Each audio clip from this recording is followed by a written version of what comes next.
Good evening. How are you? Well, I'm sitting and talking because the day got away from us, and when I could go out, it was raining, so I had to cut that short. So I'm joining you uh, in a seated position to discuss what's going on. The temperatures were fabulous today. They were in the 80s, and so we did work outside in the rain a little bit, but the rain it varied. It was very light, and then it was a little heavier.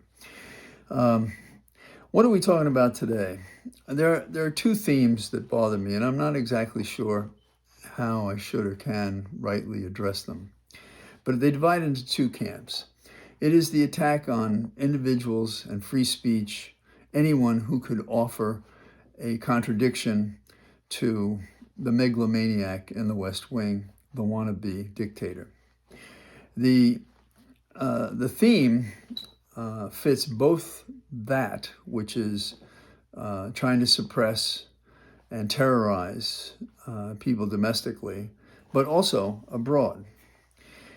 People are coming slowly to the realization that this is not for him a joke. This is a man who sees himself as a dictator, a man who wants to use the power of a dictator. He has no misunderstanding of what he's doing. And of these two strains in our current American life, one of the ones that strikes me because I was still getting my own footing in politics. I remember spending a lot of time trying to understand for myself what it meant to be liberal or conservative. What did the sans culottes mean? How does it drift, and how does it change within a period of time, and so forth? And I suppose my most direct experience wasn't in elected politics, although I was passing out literature from the time I was 8 or 9 years old, not knowing entirely what I was passing out, but I did follow it. I guess I've been a political obsessive my whole life, and I say that because my grandfather was very interested, and my father didn't trust any of these politicians, and he said that. Although he did contribute to my campaign, never said a word to me about it when I ran for Congress. So um, what I found, when I really found politics on a different scale than down home domestic politics, was when I was at Columbia. At the time, it was 1968. There were protests across the country for the mismanagement of the war. We started to know that there were lies, and McNamara had been basically fighting a war of attrition on the theory that we could afford to lose more people than the Vietnamese could, and then he lied about the body numbers and so forth. And we didn't know about that for years afterwards. But also, by '68, people were coming back from Vietnam, and we were getting truth, if you will, that it wasn't black and white, and that there were real problems with the entire venture. Okay, now these are all First Amendment questions. At Columbia, the Students for a Democratic Society had a point of view that the university was actually involved with the Institute for Defense Analysis, and and so in a sense they were underwriting the war, and people on the campus didn't know about it. Now, people say, is it worse to learn that somebody lied or not? And the aspect of someone lying that annoys us is not only does it break trust, but it's the surprise. So sometimes somebody may tell you something and it may not matter as much, but we don't always know when we're being lied to, but we do know when we're surprised. And I think a lot of us students at the time were surprised because we had a different projected view of what Columbia was. And at the administrative level, this is what was going on. And so, so students, in addition to Students for a Democratic Society, and others began to protest. And some were very conservative, mostly they were athletes. I was varsity swimming at the time. And so they called them the jocks versus the pukes, you get the idea. And all of that would be fine, except for the fact that this came to a head in April, the same month that Martin Luther King was killed. And some thought he was killed not so much for his fight for equal rights, but for his more recent opposition to the Vietnam War. The nor did it help that this went on from the campus in April to June when Bobby Kennedy was killed, and then onward after that to the Chicago Convention, which has been described fairly as a police riot. And so the prejudice was high, the clash was significant. And I'm mentioning all this because it's happening again, in my opinion. Now, how can I say that? Well, it goes like this. Some people had occupied buildings. I wasn't one of those. But we were all on the campus all the time. It's 116th and Broadway, the Upper West Side. And to the east of it is Harlem. And so what happened was people were eating peanut butter sandwiches in all the different buildings, talking about what it all meant. And there became, if you will, an academic holiday in a way. But it was replaced by very intense discussions. But there was also some frivolity. A couple got married in one of the buildings. And for example, Hamilton, named after Alexander Hamilton, was one of the places that was occupied, ironically and appropriately. So what was the break? The break became when there was so much pressure on the administration to do something and to control it, that they tried to do just that. And what happened was students occupied the administration building, and then they found some papers and so forth that suggested that the university hadn't been straight with the students who, in small or large part, direct funds or loans, were contributing to the university, if you will, in exchange for being educated. And the reaction got rougher, if you will. So, and the ultimate was they decided to empty the campus of anybody protesting. And there is a major building, center, Low Library it's called, and there's of course a monument out front and so forth. And what happened is they brought city buses onto the campus, and they literally dragged people down the steps in front. Now, you were allowed to be on the campus through two entrances at the cross street of 116th. And I was on the south side of the street with a lot of other people watching what happened. And in front of me on the north side of the street was the university building and people being pulled down the steps. And we were told if we stayed there and didn't do anything, we wouldn't be bothered. So somebody near me got anxious because an officer said, "Hey, you." He got anxious, and then it looked like he was hit with something on the head, and then everybody got nervous. The cops charged toward the people in the south. One of the members of the wrestling team took up the wooden support for the wooden horse, and he hit it against the chest of the horse that a cop was on. And I only had a chance to look at it because cops were coming and running in every direction. And where I was located, there was only really one way out, and it was to climb over a metal gate at the south side. And there was a fellow running next to me, and that old story about running faster than the other person makes a difference. But I was thinking as I was running to it, I couldn't just get to it. I also had to get up over it. Okay, so I couldn't have been arrested for anything, and when in the sense of trespass or any of those things, because I was, I don't know. It's hard for me today to go through it, but I was respecting what I considered a demonstration as opposed to some series of criminal acts. And the issues sustained the protest, and as happens in these cases, the crazed reaction to what the students are doing. When it was so close to the end of the term, all they had to do was ignore it, in my opinion, but that's me.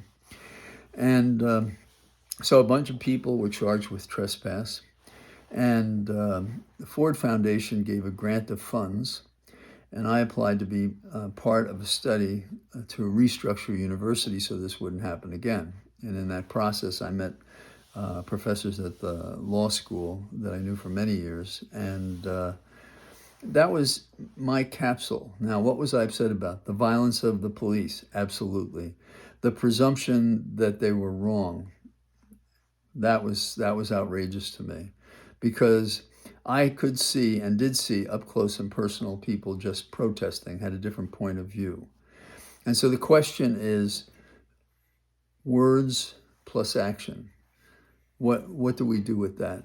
And the answer is words without an action, meaning I do something offensive to you personally, or I mean, it's a sliding scale, and it enters into the question. I got little animals flying around here.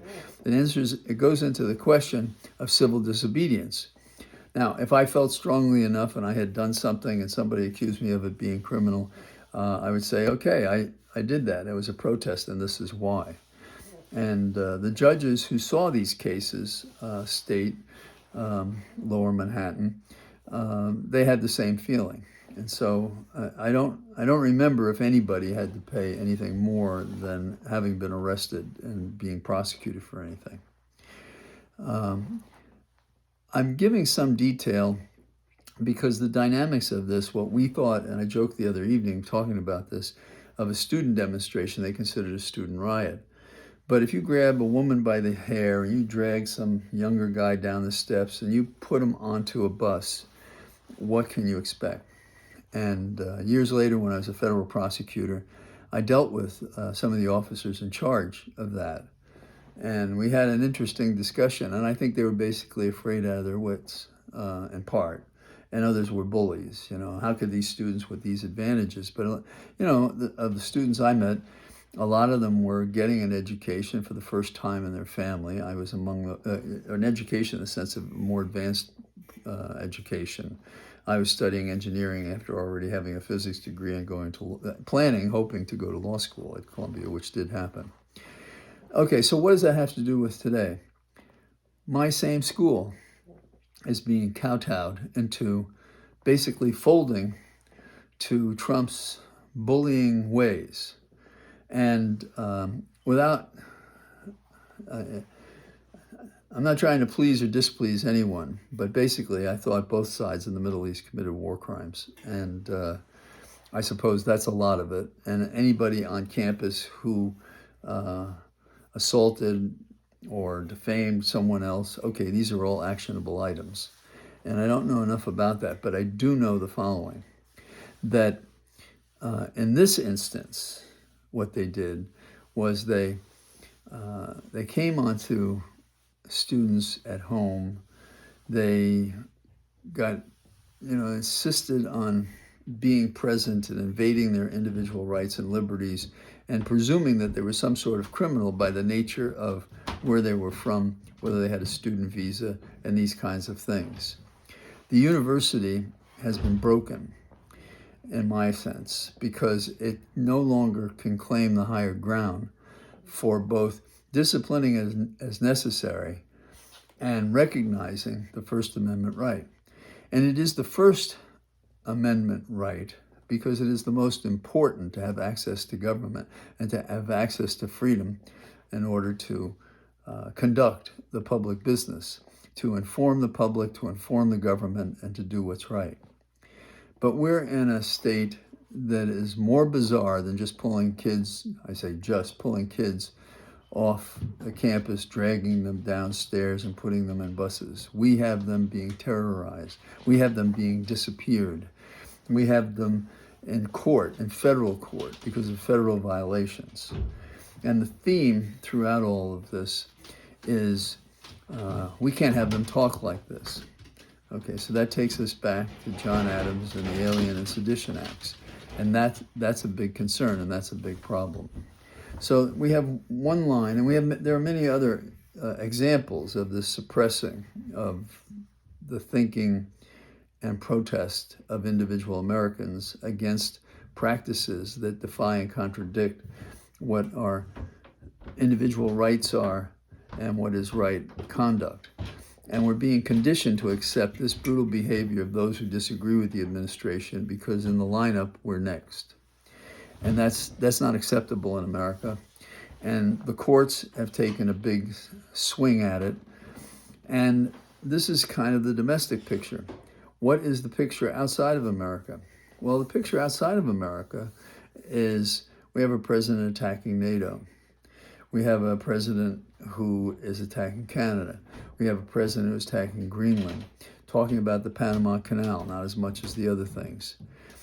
He is exerting what he claims are existing war powers, though the statutes don't give him the war powers of the Alien and Sedition Act variety that he is claiming for it, and judges are telling him that.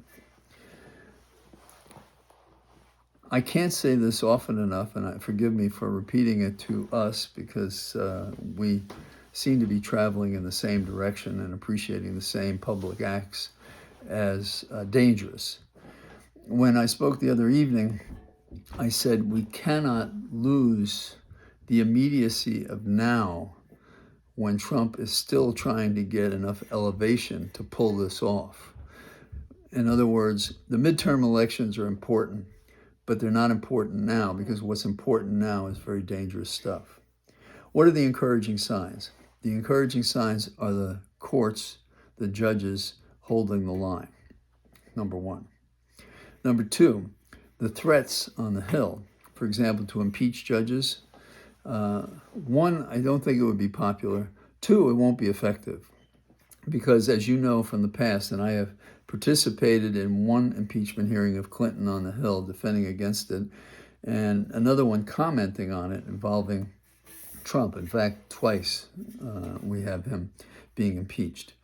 And this impeachment not only will redound to their detriment, I think, but it also, if it did happen and they had the vote and it went to the Senate, it would be defeated because they can't get enough votes.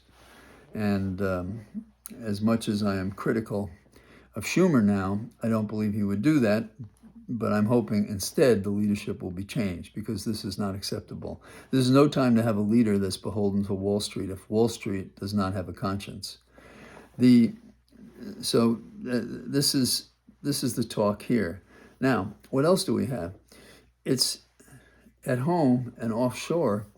We have this little lieutenant, little colonel, self-created, who thinks what? He's Teddy Roosevelt? Very few people in the history of this country are like Teddy Roosevelt or Wilson, or you could go through a number of them. Lincoln, Jackson, with all of his problems. In my opinion, of course, Jack Kennedy was my president, the one I cared about. And so these are heroes to us. Martin Luther King, Bobby Kennedy, not RF, not okay. And so we have to see this as a picture. Now, what about elected politics? Should we ignore it? No. But there's a special place for elected politics right now. There are special elections somewhere. And apparently, the Republicans must have internal data that tells them what we suspect could be true, which is that the people are resisting it. And one of his appointees, who was going to be the ambassador to the UN, she won her district by 20 points, and they're not moving the nomination forward because they're afraid they'd lose that seat and they want to keep it. She got 20%. They're afraid she's going to lose 20% in a district like that. So we're on notice that these special elections may be very special and allow us to earlier rather than later shift the Congress.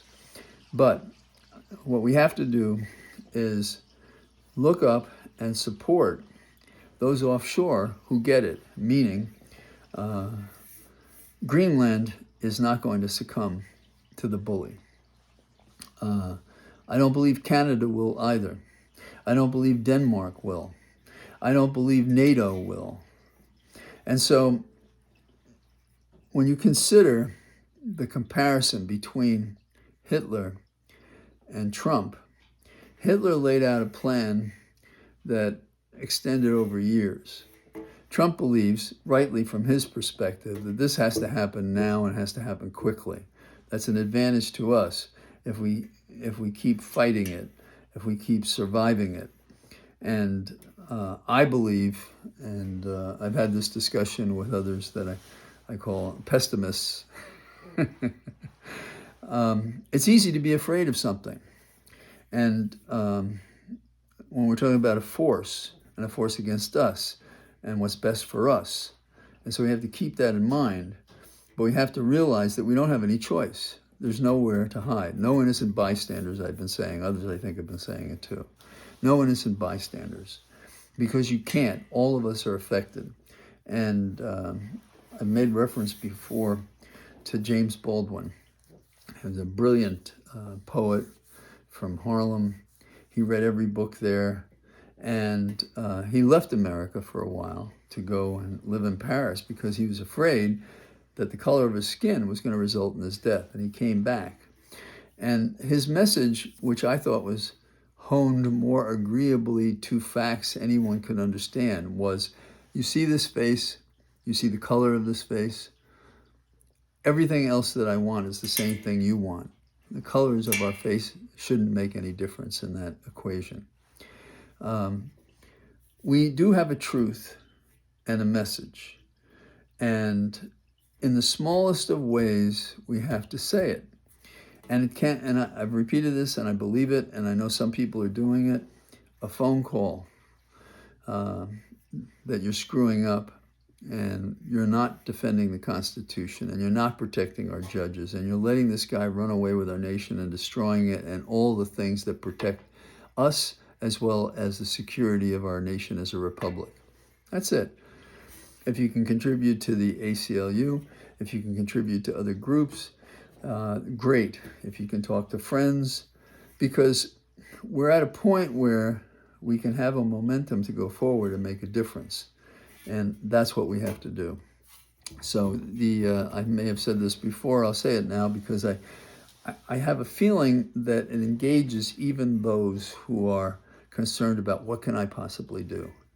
And it's Yeats had a statement he made once, which was that there is an Irish curse to dream things the world has never seen. Now, attitude. But if you dream these things and you believe them, as many do, then you actually accomplish them. What were we dreaming when, everybody talks about going to the moon? But what about all the other things we did? We've had successes and failures, but great successes in broadening the participation in our democracy without regard to funds, color, religion, sex. And the only way Republicans are prepared to fight that, since they're not prepared to share, is to try to tear that down and eliminate the vote. And that's what they're working on. When Trump in the last 24 or 48 hours said, I could have a third term, you hear it. He said it. He also said on day one, I'll just be a dictator for one day. No, he was preparing everybody for it. And the biggest problem, I think, is the mindset that you don't have to worry about this can't be true because things will set themselves up. And that's the failure of the inductive process. Because something has happened 3 times doesn't mean it happens a 4th. I mean, it's interesting data to know, but it doesn't mean it will happen again. And if you want to turn it on its head, what's happening in America has happened before to other nation states.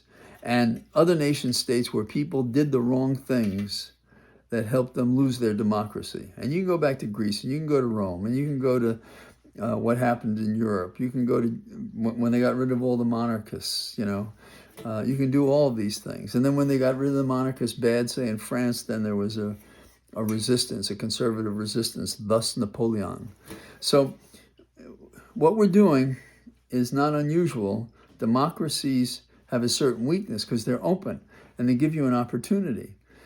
And that's why education is important. Not just denying kids the funds, kids, young adults, lots of people, the funds by loans to improve themselves and thereby be able to give more to the community.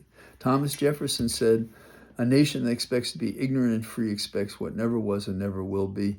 And that is why Trump wants people ignorant, is against any intellectuals. And, we should celebrate our differences both in gifts and in difficulty. We should try to help each other. What else is this tour of life about if not to live it in the best and happiest and kindest way we can. Because life has a way of buffeting us around without having criminals in the White House, without having criminals taking our government down, without radicalizing the world that we're going into World War III if this jerk in the West Wing has his way. So, sorry if I went on too long, but those are a couple of thoughts I have. And tomorrow I'll be probably out walking on the road. All the best.